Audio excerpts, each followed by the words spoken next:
In 1997, Wisconsin's State Crime Laboratory established a DNA fingerprint registry. And that same year, the Milwaukee Police Department began reviewing all unsolved rape cases with physical evidence available for possible matching. They found 53, and in 6 months, they had scored 8 cold hits against DNA fingerprints from felons already serving time. In one case, the identification was made so late, the arrest warrant was issued only 8 hours before the statute of limitations kicked in. Among the cold cases, the state police department was also to establish evidence of a serial rapist. 3 separate assaults, 3 separate semen samples, the DNA fingerprints of all of them pointing to the same man. With the statute of limitations soon to take effect, Norm Gahn, an assistant district attorney, faced a dilemma. There was not enough time to identify the assailant in the database, but he could not draft a warrant without the suspect's name. Gahn hit on a clever strategy.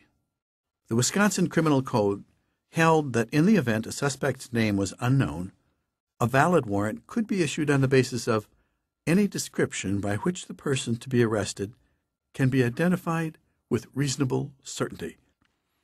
Surely, Gahn reasoned, any court would accept a DNA fingerprint as identifying someone by that standard.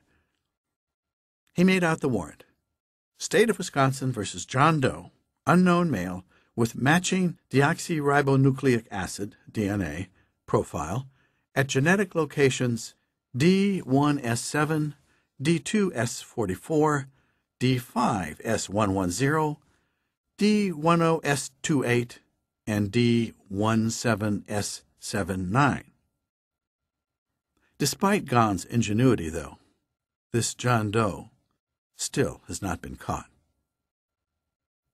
Meanwhile, the first challenge in court of a John Doe DNA warrant came in Sacramento, where one man called the second-story rapist was believed to have committed 3 rapes over several years. Anne-Marie Schubert, a local prosecutor, followed Gahn's lead in filing a John Doe DNA warrant just 3 days before the statute of limitations was to take effect. But she had to satisfy the requirements of her own jurisdiction, in particular the California law requiring that a warrant identify the suspect with, quote, reasonable particularity. Toward this end, she specified unknown male with said genetic profile being unique, occurring in approximately 1 in 21 sextillion of the Caucasian population, 1 in 650 quadrillion of the African American population, 1 in 420 sextillion of the Hispanic population. Shortly after the warrant was issued, when John Doe's DNA fingerprint was entered into the state database, it turned out to match that of one Paul Eugene Robinson, who had been arrested in 1998 for violating parole. The warrant was amended with Paul Eugene Robinson in the place of John Doe and his STR markers, and Robinson was duly arrested. His attorney argued that the first warrant was invalid, as it did not name Robinson. Fortunately, the judge upheld the validity of the warrant, remarking that DNA appears to be the best identifier of a person that we have. In the wake of the publicity stirred by these successful John Doe DNA warrants, many states have amended their rape statutes to permit an exception when DNA evidence is available. The reach of DNA fingerprinting now even extends beyond the grave. In 1973, Sandra Newton, Pauline Floyd, and Geraldine Hughes, all teenagers, were raped and murdered in South Wales. 26 years later, DNA fingerprints were prepared from samples saved from the crime scenes. But unfortunately, the National DNA Database yielded no matches.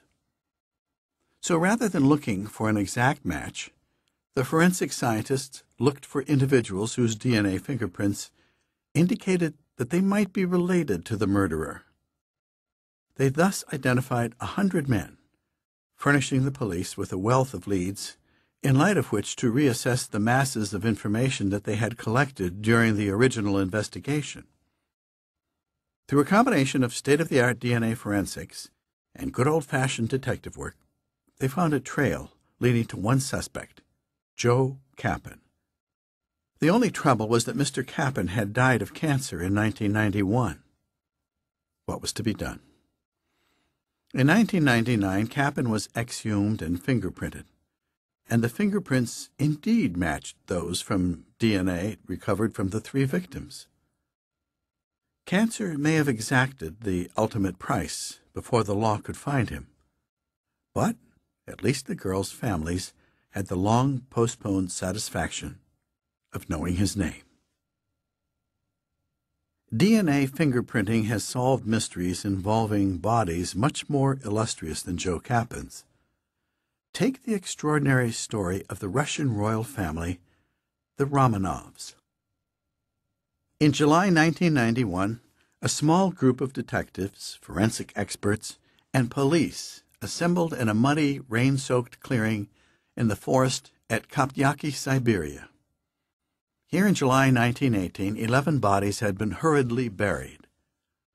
They were the remains of Tsar Nicholas II, Tsarina Alexander, their son Alexis, heir to the throne, their 4 daughters, Olga, Tatiana, Marie, and Anastasia, and 4 companions, all of whom had been brutally murdered a few days before. Anastasia, still holding Jimmy, her pet King Charles Spaniel, as she met her end in a hail of bullets. The killers initially tossed the bodies down a mine, but fearing discovery, recovered them the next day before finally burying them in that pit in the forest.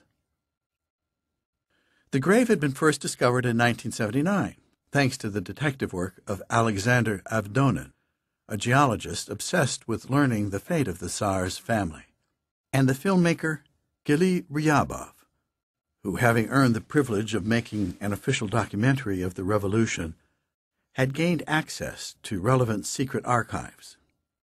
In fact, it was a report written by the chief murderer for his bosses in Moscow that led Avdonin and Ryabov to the gravesite.